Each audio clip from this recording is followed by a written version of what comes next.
Share કરવાની છું રોટલી પીઝા।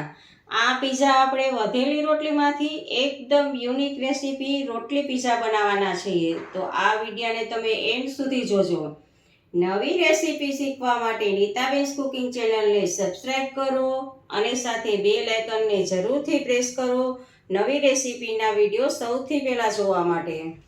આપણે અહીંયા રોટલી પીઝા બનાવવા માટે એક મીડિયમ સાઇઝનું બટેટું લીધેલું છે અને બટેટાને બાફી અને ઉપરથી છાલ ઉતારી લીધી છે। 5-10 મિનિટ માટે ઠંડુ થવા દીધું હતું અને પછી આને આપણે છાલ ઉતારી લીધી છે। આ મીડિયમ સાઇઝનું બટેટું છે, એને આપણે આવી રીતે મેસરની મદદથી આપણે મેશ કરશું। તમે હાથથી પણ મેશ કરી શકો છો અથવા તો ખમણીની મદદથી પણ ખમણી શકો છો, પણ આવી રીતે આપણે આમ મેસરની મદદથી કરશું।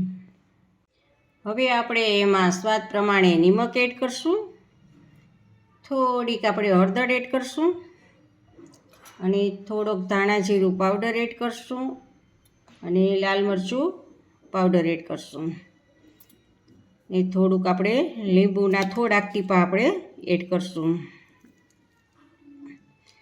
અને ખટાશને બેલેન્સ કરવા આપણે થોડીક ખાંડ પણ એડ કરશું અને લીલા ધાણા થોડાક એડ કરશું। આ બધું જ આપણે મિક્સ કરી દેવાનું છે બટેટાની સાથે। આપણે બટેટાનું ટોપિંગ માટેનું આપણે પીઝામાં ટોપિંગ કરવું છે, તો ટોપિંગ માટેનું આપણે સ્ટફિંગ બનાવીએ છીએ। તો આ જુઓ, તમે જોઈ શકો છો કે બટેટાનું આપણે સ્ટફિંગ કરેલું છે ટોપિંગ માટે। તો આપણે આ સ્ટફિંગ બની ગયું છે।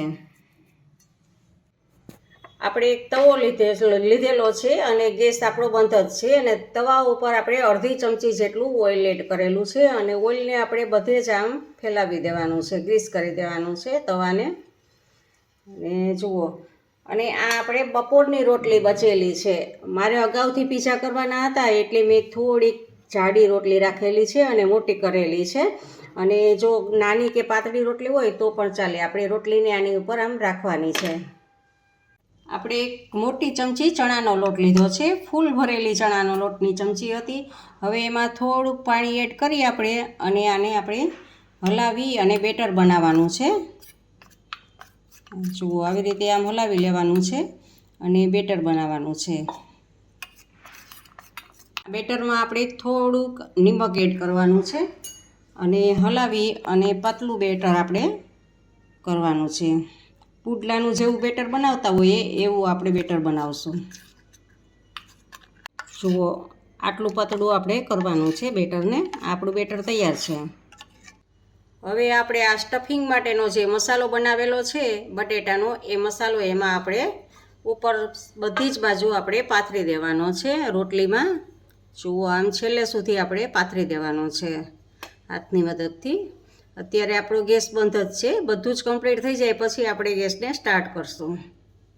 જુઓ, રોટલી ઉપર બધો જ મસાલો પાથરી દીધો છે। હવે આપણે ગેસને સ્ટાર્ટ કરી દીધો છે અને ગેસને આપણે ફૂલ જ રાખેલો છે। 1 મિનિટ માટે એવી રીતે જ રહેવા દઈએ આપણે। 1 મિનિટમાં આપણો તવો ગરમ થઈ ગયો છે, તો જે આપણે ચણાના લોટનું બેટર બનાવેલું હતું એ બેટરને એની ઉપર પાથરશું મસાલાની ઉપર। તો જુઓ, આવી રીતે આપણે આમ બેટરને પાથરી દેવાનું છે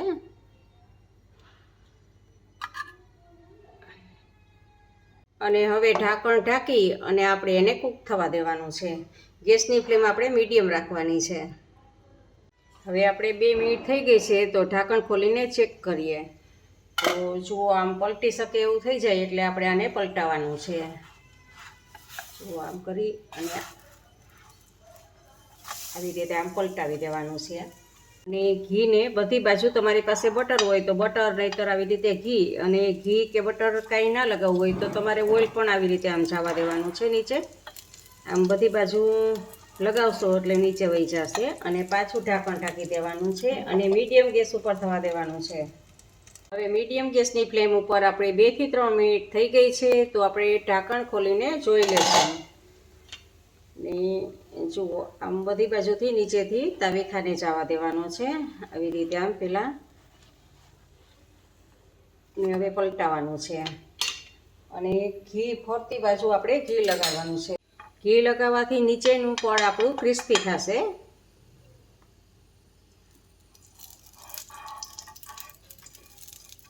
હવે આપણે ગેસને સ્લો સાવ કરી દેવાનો છે અને એની ઉપર આપણે પીઝા ટોપિંગનો જે પીઝા સોસ આવે છે એ આપણે એમાં એપ્લાય કરશું. સો એ નાઈફની મદદથી કે બટર નાઈફની મદદથી આવી રીતે આમ તમે આમ બધે જ લગાવી દેવાનું છે આપણે. હવે આપણે એની ઉપર ચીઝને ખમણવાનું છે. જુઓ ચીઝ આપણે મોઝરેલા ચીઝ કે ક્યુબ ગમે તે પણ ચાલે, જે તમારી પસંદ હોય એ ચીઝને તમારે આમાં માથે ખમણી દેવાનું છે. અને હવે ઉપર આપણે ડુંગળીને આમ એડ કરશું. એકદમ ઝીણી ઝીણી કટ કરેલી ડુંગળી છે એ ડુંગળીને આની ઉપર એડ કરશું. અને થોડાક ટમેટાના ટુકડા પણ આપણે એડ કરશું, એ પણ ઝીણા ઝીણા આપણે કરેલા છે. જુઓ આવી રીતે આમ ડુંગળી અને ટમેટાં, એ ઓરેગાનો અને ચીલી ફ્લેક્સ અને લીલા ધાણા આપણે ઉપરથી લીલા ધાણા એડ કરશું. અને પાછું ઉપરથી આપણે ચીઝ છે એ ચીઝને એડ કરશું.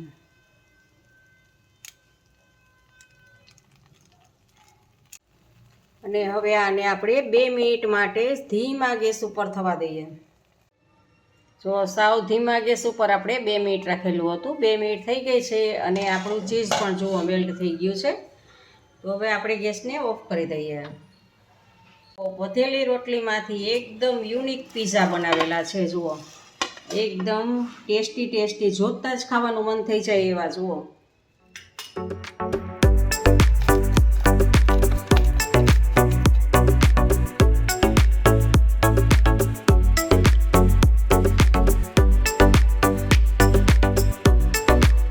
તમને મારી આ રેસીપી કેવી લાગી તે કમેન્ટ બોક્સમાં કમેન્ટ કરીને મને જરૂરથી જણાવજો.